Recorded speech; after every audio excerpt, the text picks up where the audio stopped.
Lorsque vous faites vos courses désormais dans la grande distribution, 70% des enseignes utilisent des caisses automatiques. Et un enjeu, celui de la fraude et du vol qui se compte en milliards d'euros. Alors, c'est une petite révolution de plus qui est en cours. Des caméras associées à l'intelligence artificielle seraient-elles la solution imparable à tout cela? Élément de réponse, Raphaël Ensensio, Arantxa Belderrain et notre bureau de Marseille.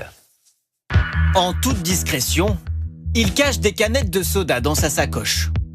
Sur cette autre image, un client dissimule un paquet dans son sac.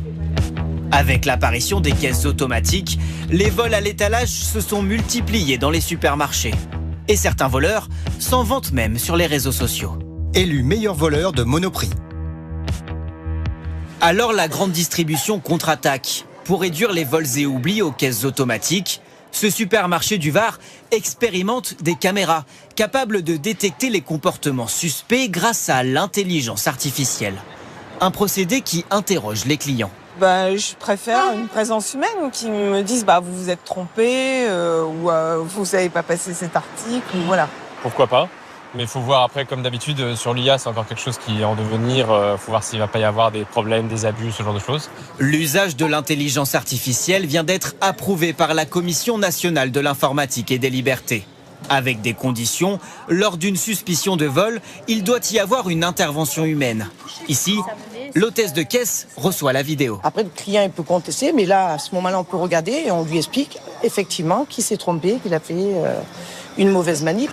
Les erreurs et vols ont été divisés par 3 dans ce supermarché. Intelligence artificielle, robots de surveillance ou même protection anti-vol autour des produits sensibles. Les commerces s'équipent.